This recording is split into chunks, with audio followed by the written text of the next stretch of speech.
Welcome to the New Money Habits Podcast, where we talk about how to create a better plan for your money so you don't have to live paycheck to paycheck. Here are your hosts, Sarah Jones and Nino Villa. Welcome back, budgeteers. Happy to be here with you again alongside my partner on the airwaves, Sarah Jones from Keeping Up with the Joneses Financial Coaching. I'm Coach Nino Villa, and today's a bit of a rant day. There have been some recent events going on, and I just wanna rant a little bit. You okay with that today, Sarah? I think it's a fabulous idea. We're all entitled to a little rant every now and again, right? Yeah, right. Because we come on here, we talk about money. It's incredibly personal, and sometimes it's a source of frustration or whatever the case may be. Right? There's a lot of stress that kind of goes along with money from time to time, and even us pros feel that stress every once in a while. So let me start by sharing a little story from over the weekend, if I may. I was in the car on my way to an event for a friend, and I was doing some mental math, as I find myself often doing when I'm not doing anything else. And I turned to my wife and I said, Christina, I've done this exercise in my head before, but it's been a long, long time. And I don't remember what the result of it was in the past, but I don't think it bothered me the way it bothered me this time. And the mental exercise that I went through is I started calculating the distance we were traveling, the miles per gallon that my vehicle gets, and multiplying that by the gas prices to start to determine how much money I was spending just to travel to this event. And I got to tell you, not only was I not real thrilled about the number, but more so, I was not thrilled by the fact that I live in a day and an age where I'm doing this mental exercise and I'm bothered. I'm bothered by the number. I'm bothered by the fact that I have to calculate it because, I'm somebody who keeps a pretty tight budget. And I just want to know, I guess, if anything, I wanted to kind of reevaluate, am I budgeting enough for gas now that, prices are on the rise and whatnot? And to know that when I was traveling about 60 miles throughout the day and that my car gets about 20 miles to the gallon, and that gas is about $5 a gallon, to know that I was spending $15 just to travel there, it really bugged me. I got to tell you, not happy. And that's interesting. I think this is, it's interesting because I think I shared on a past episode with groceries, right? And how to save some money with, because inflation is here, right? And how much does it cost me to drive to a grocery store that's farther away versus going to a closer grocery store, but the prices are higher. So what am I spending in gas, and is it really cheaper? And, Nino, I'm going to ask you a couple of questions because I'm curious. Please. Now.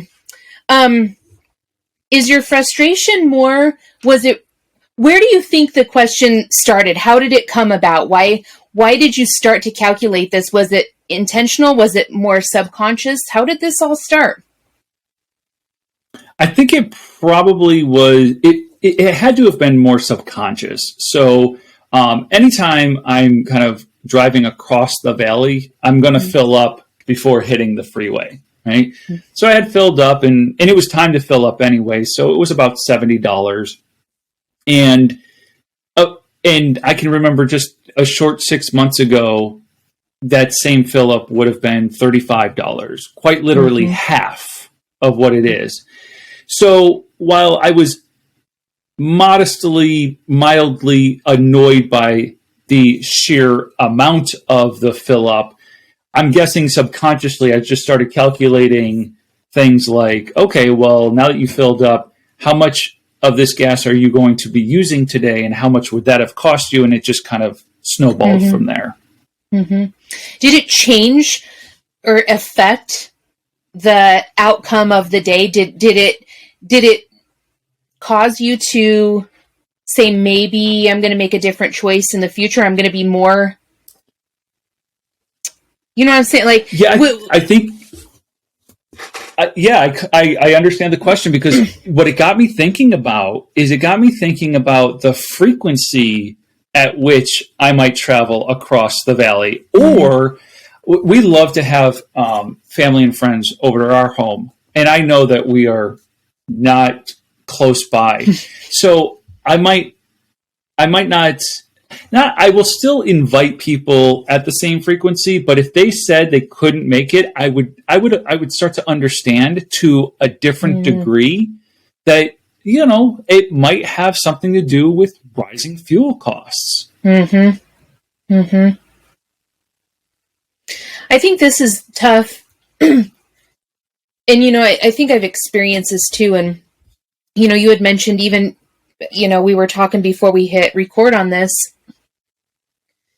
but I think some of us are fortunate enough, right, that we can go and fill up, and maybe our accounts have enough cushion in them that we can absorb some of these additional costs maybe a little bit easier than somebody that's on a really, really tight budget, right? And how I can still go to the pump and fill up, and actually fill up, right? And not have to stop it, at $20, right? Because this is the only amount of money that I have. And so I feel very fortunate, but it causes me to think about things way differently now. And, I've shared, we're on a fairly tight budget now. And so I find myself thinking of these things more and more, and much like you, I think getting a little bit annoyed that I'm thinking about these things that maybe they're coming into my thoughts way more than I want them to come in. Do you think this is partly just the nature of the business that we're in and helping people, that this is kind of at the forefront of a lot of what we do anyways? So do you think that we are more conscious of these things versus maybe somebody who doesn't talk to, as many people as you and I talk to? Yeah, that it is probably fueled, but no pun intended, but it is probably fueled by the by the conversations that we do have with clients. You're absolutely right. As much as I want to rant and complain, I too feel very blessed. I remember back in my mid-20s being the person who could only afford to put $5 or $10 of gas into my tank at that time. That's all the cash I had, and it was somewhere in my mid-20s that maybe it was the start of a new job or something where all of a sudden I could fill up the tank and I didn't have to concern myself with whether or not I was then going to be able to put food on the table or make my rent payment that month. And so I feel incredibly blessed that I'm still in that position where I can easily fill up. It takes, there's a little bit of frustration just because of the sheer amount of inflation that we've experienced in such a short period of time. But it's also, it's cause for going back into the budget and tweaking things and reorganizing things and reprioritizing. But I think you're absolutely right. With the sheer quantity of conversations that I'm having on a weekly basis with clients, and this topic comes up over and over and over again, I think part of it is my frustration that maybe others aren't in the position that I'm in. And so they're on harder times because the doubling of gas prices means that they went from maybe 5% of their overall monthly income to 10%. And could you imagine spending 10% of your income just to fuel the car? So I think some of that frustration lies there as well. Sure. And the ripple effects that it has, right? Because it's not just that, it's, to your point, going and visiting friends, getting out of the house, right? A day of entertainment, it's that ripple effect that when we have budgeted a day out, now we have to plan in more just because of fuel prices? And are we,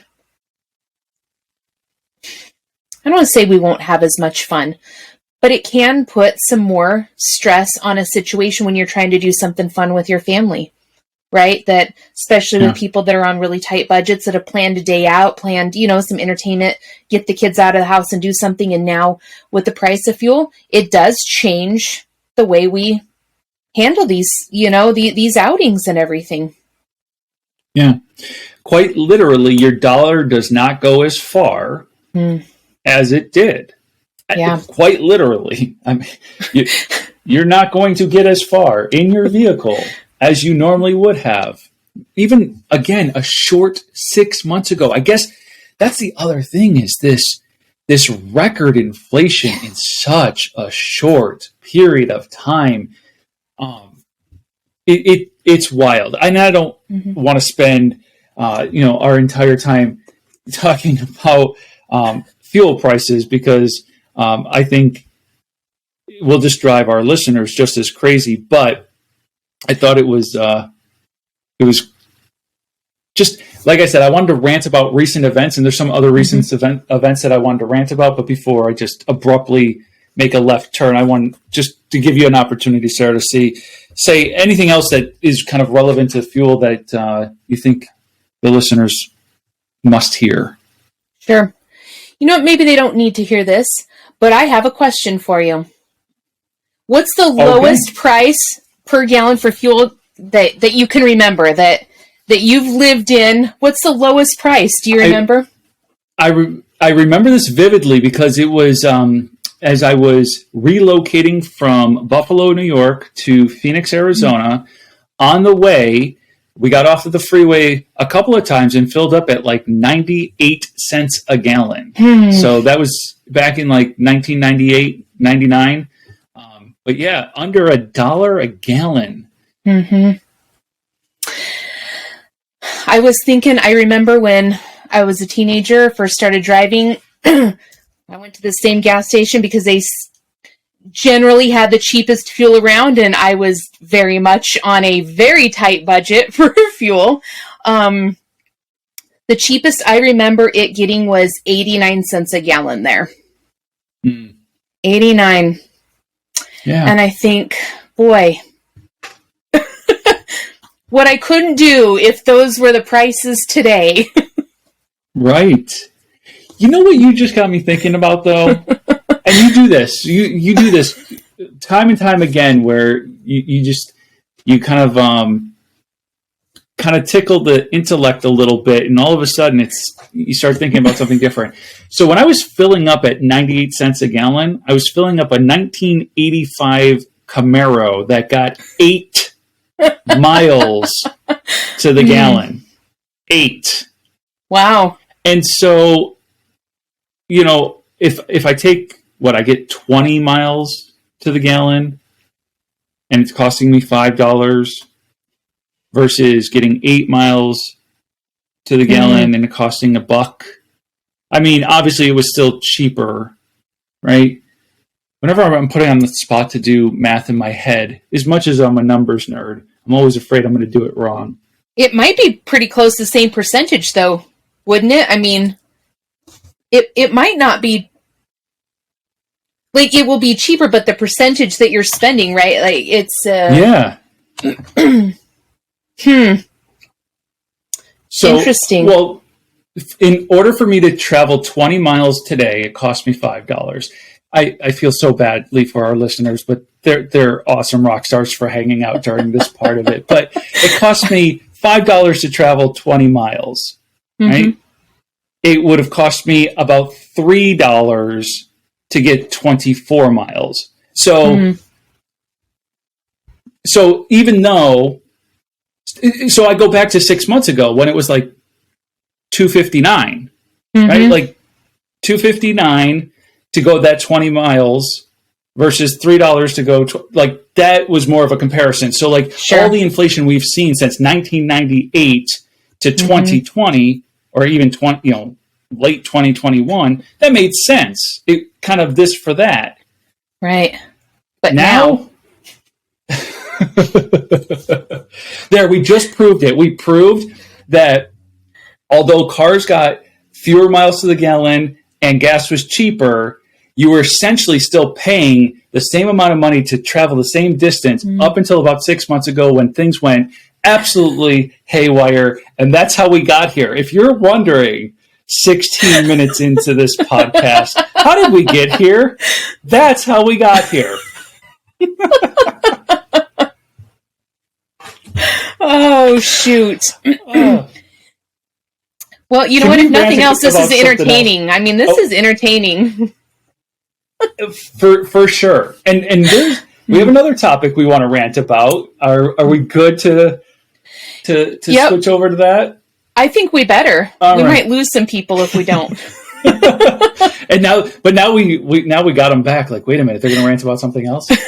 All right. So for those of you who have suffered through, let's talk about the recent news of the state of Florida and DeSantis signing into legislation that high school students in the state of Florida are going to be required to take a financial literacy course in order to graduate.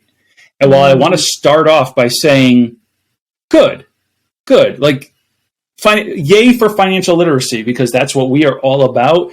And I think that the education system has done an underwhelming job of preparing people to manage their money well outside of high school.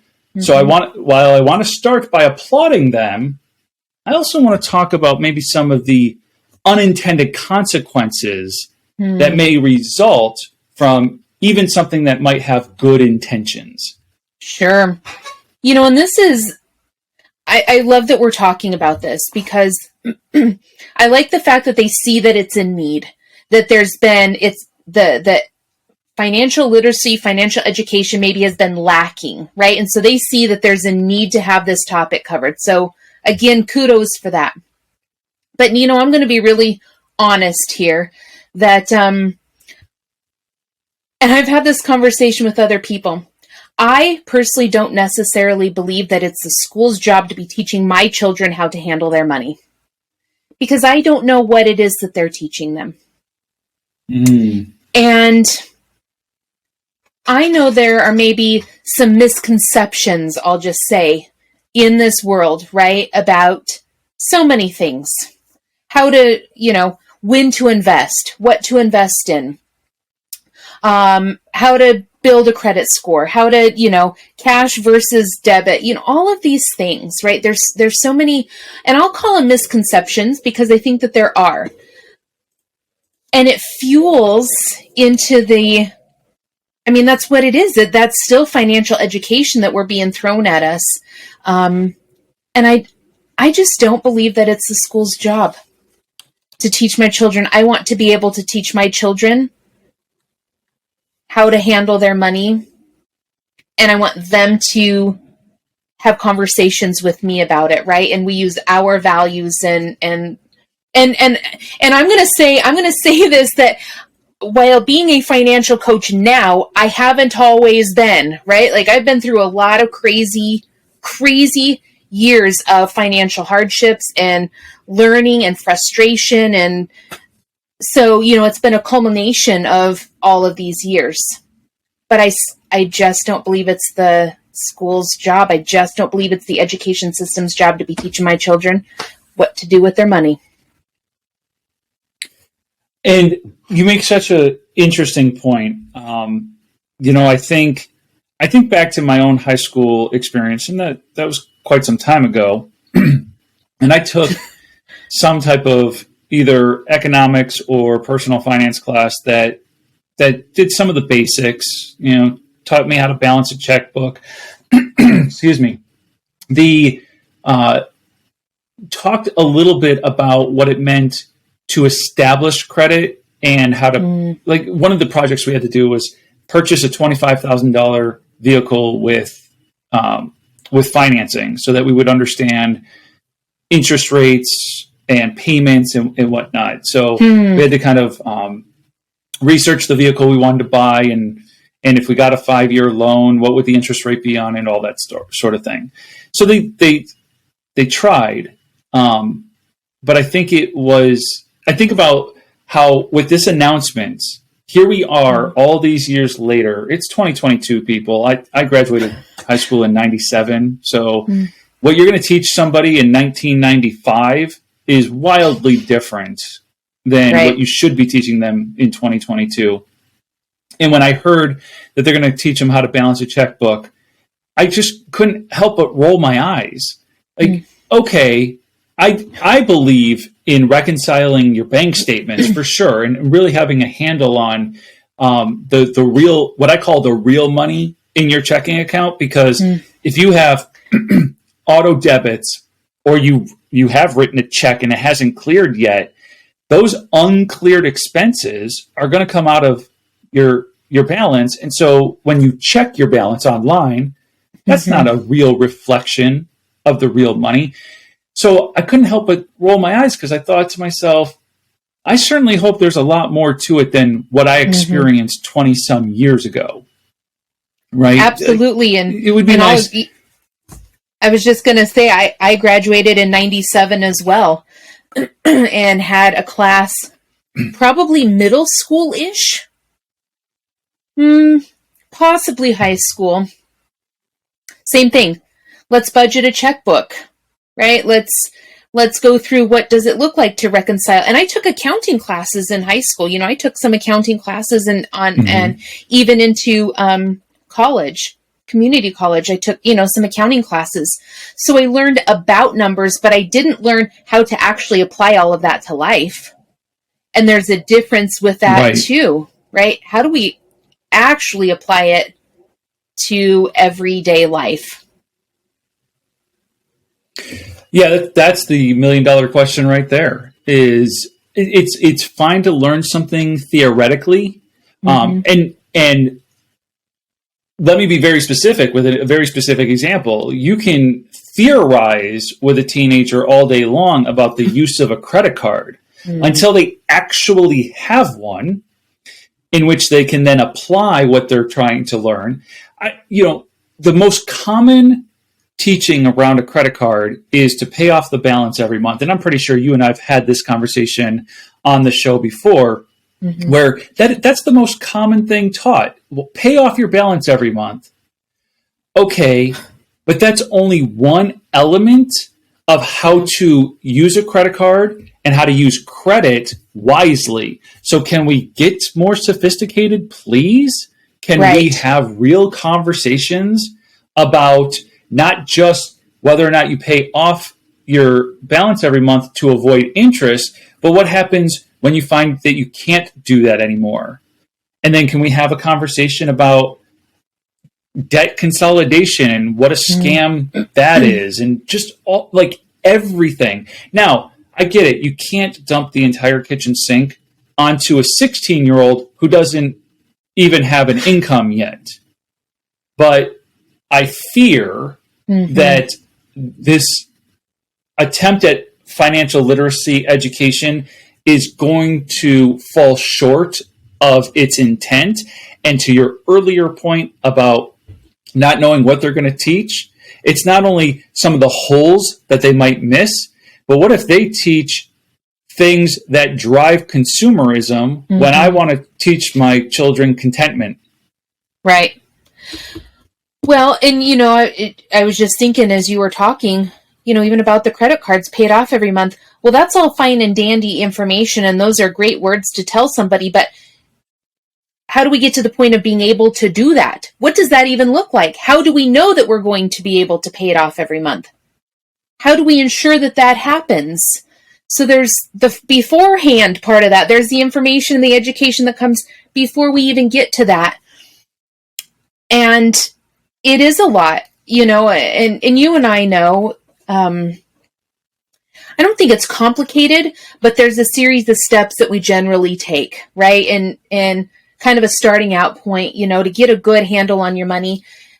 I think if their curriculum was set and they had conversations with the right kinds of people to develop a curriculum in this financial literacy, hopefully it could be beneficial. and I'm going to be really careful because I want to make this very apolitical, but I will say our education system is run by the government. Yes. Eek. Like, right. It's not one party or another. Right. I'm not going to go there. I'm saying that that's just where it's at, and it makes me nervous. So. Right. The government, whether you are on one side or the other, does not matter. I think we can all agree that the government is wildly inefficient and insufficient. that they do leave behind lots of holes in education where I want to go back to another point you made, though. As I'm bashing the government and their inability to educate effectively, I want to just remind ourselves that you made a great point about, like, there's a place for parents in this conversation, right? That whether, and I think if you're listening to this podcast, then and you are a parent, then you're a parent who is at least on the journey to try to figure this out, because you realize that there was a problem somewhere. You're like, I'm not getting the education or the knowledge around this topic that I desire. And so you found your way to the New Money Habits podcast and you're listening. And so kudos on you, because you're trying to fill that gap that you have recognized has been left behind. And so you're going to be a parent that then turns and tries to fill those gaps for your children. But understand, for generations now, we've had parents, like, I think about my own parents. My father was born in 1935. So by the time he was a teenager, it's the early 1950s. That's when credit cards first kind of hit the mainstream. So what was my dad going to be able to tell me about the use of credit cards? It was a learning experience, and he wasn't equipped to kind of impart that knowledge on me, other than the blanketed pay it off every month, which, to your point, great words of advice, but how do I budget my income? What kind of plan do I have for the money coming in so that I can actually pay the things that I charge up? Because if I'm charging up more than I'm bringing in, I'm not going to be able to pay it off. And that seems to be one of those holes that's left behind, because we just talk about, pay it off every month, but we don't talk about the income needed in order to do that, or the discipline needed to not overspend. Right. Well, and I think I could go on and on about this, but, and then how many times do we have, like, an emergency come up, right? And because we haven't planned, it goes back to our plan. You need to have a plan, right? You need to know what you're doing with your dollars. And I hope, and I'm going to throw out, something maybe positive with this, that my hope is that they look at where the education needs to start and what are the actual starting points of it to get people going, to get teenagers, right, high schoolers going on the right foot. And even talking about the parents, Nino, I think that it is our, personal responsibility to teach our children. But let's say I'm just now starting my journey, right? And I'm still learning too. It is my hope that if this legislation, once they get these literacy classes going, that the kids go home then and have these conversations with their parents, what it is that they're learning, right? And it sparks some more communication in the household. And let me just say, I hope it's positive communication, right? I hope that the kids that are learning this say, you know what, maybe my parents can benefit from this too. Or let me ask my parents how they feel about this, or what do they do, right? And I hope that it sparks more positive communication in the home surrounding finances. If nothing else, starting that conversation, right? And normalizing it within our own homes, and opening ourselves up to a different way of thinking, a different perspective, and allow ourselves to talk through some of these things as a family together. Yeah. Yeah, I think that's the other part of this is I don't know too many people, if any, that before I became a financial coach, I don't remember any one of my friends saying that they've ever had a conversation with their parents about money.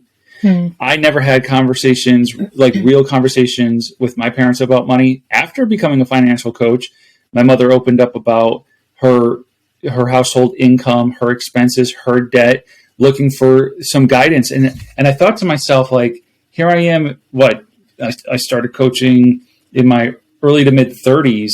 And so here I am, like 30 something years old. And this is the first time I'm having a real conversation about income, expenses, debt, those sorts of conversations with the one person that my mother and I have a fantastic relationship. And so it's like, wow, like why is it taking us this long to have a real conversation about something that impacts our daily lives? And I think it's because it is so taboo that it's even taboo within your own household. And it's not lost on me. I have empathy for, I have a 12-year-old and an 8-year-old. And just recently, maybe within the last year or two, one of them came and asked me, Dad, how much money do you make a year? And at first, there was a little bit of like, that's none of your darn business. But then I was like, you know what? No, I'm going to have this conversation, but I'm going to have it in its totality. It was not just about how much does Dad earn a year. It's what do those dollars need to do? There's responsibilities with that money. And so it was just a great way. But I think about how that is not normal, or I've never experienced that to be normal. Sure. And I look back, I'll just tell you one of my earliest memories of finances in my household were my parents fighting over money. I was 4 years old. And I remember it was such a bad argument that I went and I hid. In the house. This was one of my, not my earliest memory, but the earliest memory that I can remember surrounding money in the household. And so I did not grow up in a household that, they talked about money, but it wasn't in, dare I say, a productive way. Certainly not when us kids were present. I don't remember a whole lot of productive conversations.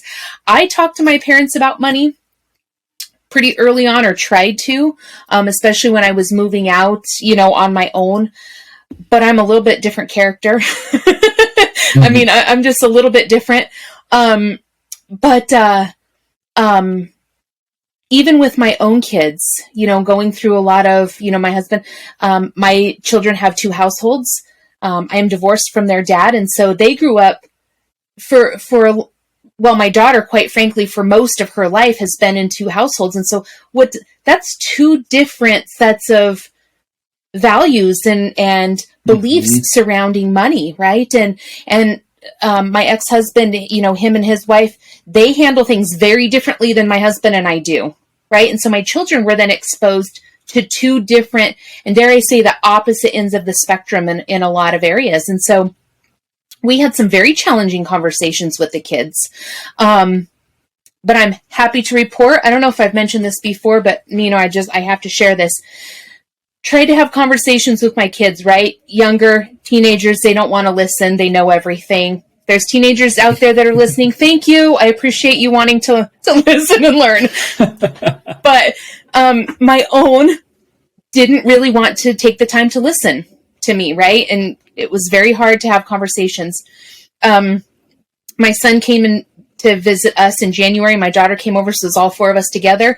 And my son got off the plane and unloaded his bag, and he brings out this notebook and a brand new package of multicolored pens. Now, I'll tell you, if you know me, they're right here.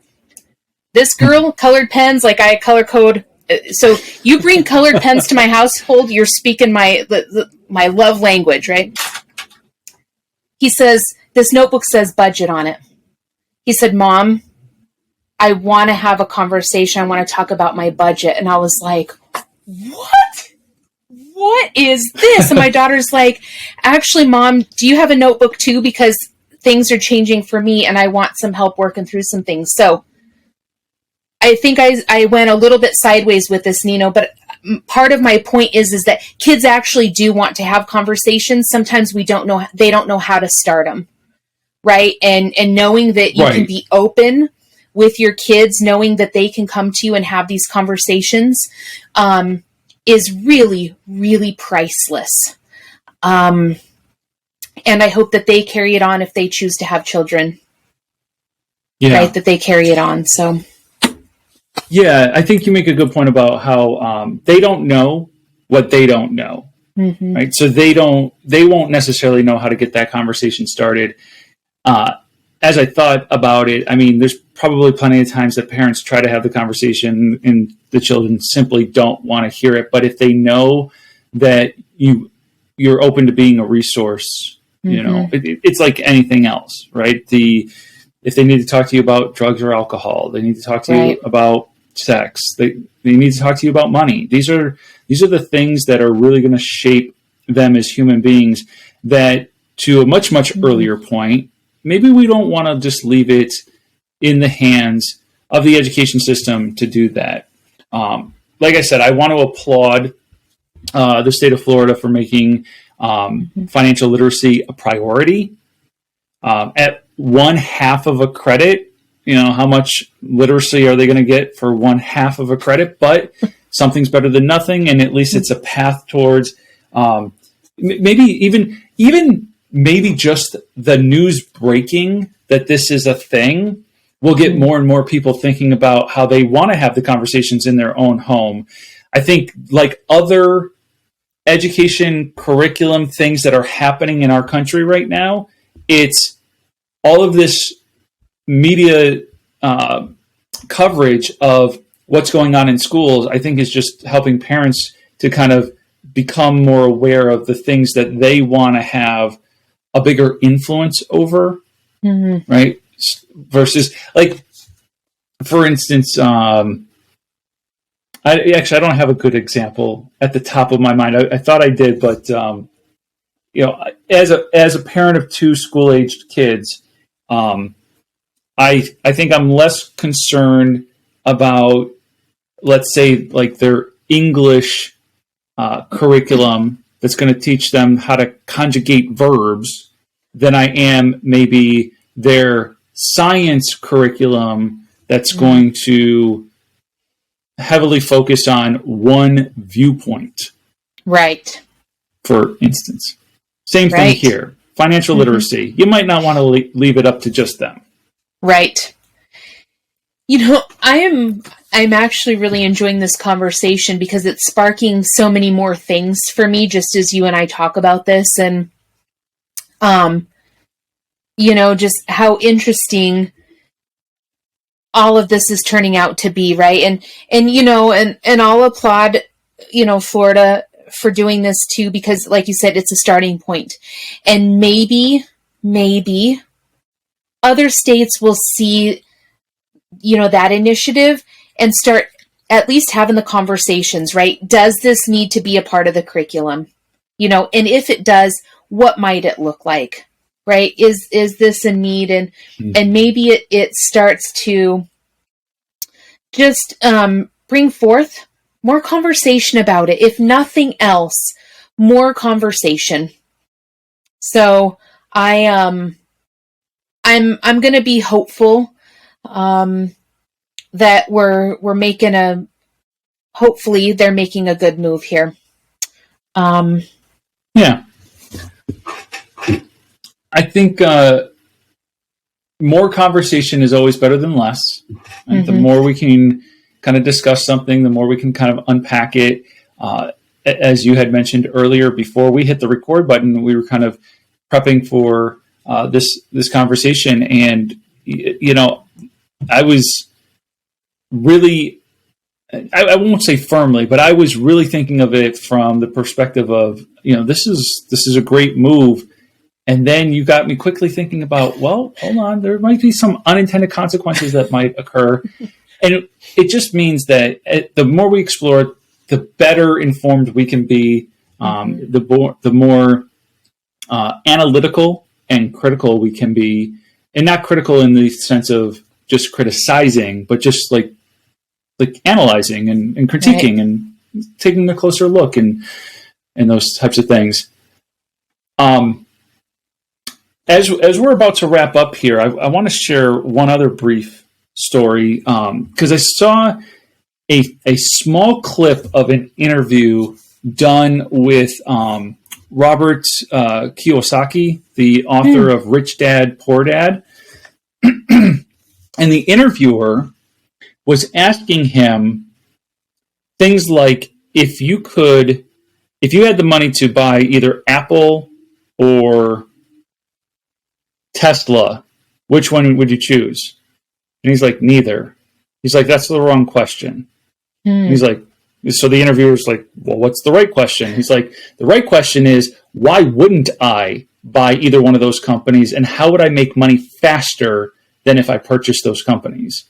I was like, wow. Okay. So I just thought it was a great example about how we might have misconceptions around financial literacy. And we might think that there's one way or a very select few ways of doing something. And then you have somebody who has been wildly successful who kind of says, and in this clip, in this interview, he's like, he calls out himself, Jeff Bezos, and somebody else, but he's like, none of us pay taxes. Do you know how we do that? It's because we do things differently. And it's like, okay. So when talking about this idea of money management and financial literacy and just education around how to handle your finances, I think we all have so much that we could learn because there's just so much information out there. It's about getting your hands on the right type of information and then the type of information that you can actually apply to your everyday life. Well, and I think it goes back to exactly what we teach, right? That there's not a one size fits all. There's a certain group of principles that we live by, but we are very much into building a plan that's realistic for what our life is and what our goals are, right? And so taking some of that knowledge that you hear out there and not necessarily trying to apply it word for word or, exactly step for step, but looking at it with a critical eye and again, not in a bad way, but saying, okay, wait, how can I tweak this to fit what my actual life is, right? And what is going to work for me? So how can I use some of this information and apply it to my life in a way that is realistic to who I am, what my goals are, and living by those set of principles, but not being so strict in the application of some of these tools, right? Yep. And just as a reminder to our listeners, if you're asking yourself, what principles? What are you talking about? One of our principles is just to have a plan. Just to have a plan. Whichever plan works for you, but have a plan. Now, we think that one of the best ways to plan for your income and your expenses is to do that by your pay period and to prioritize. Now, those aren't too rigid, too strict. I think everybody can kind of agree, hey, it makes sense to budget as the income is coming in, and knowing what you're doing in between those cash inflows, and prioritize. By prioritizing your expenses, you're just kind of saying this is the thing that's absolutely most important, and you're working your way down to the thing that would be nice to do if there's still money left in the plan to do it. I don't think that that's too crazy. Now, if you're interested in that type of format, you can visit our website at newmoneyhabits.com and you can download our budget worksheet and you can kind of get started. But if you need help applying anything that you've heard us been talking about in this podcast, in this episode, and you want to schedule time with either Sarah, myself, or any other of the New Money Habit coaches, you can do that at the website as well. There's other tools there, by the way, some calculators and whatnot that can help you to kind of figure out what you should be budgeting around certain things. So check out the website. There's some great tools and resources there and the opportunity to schedule time with a coach one-on-one.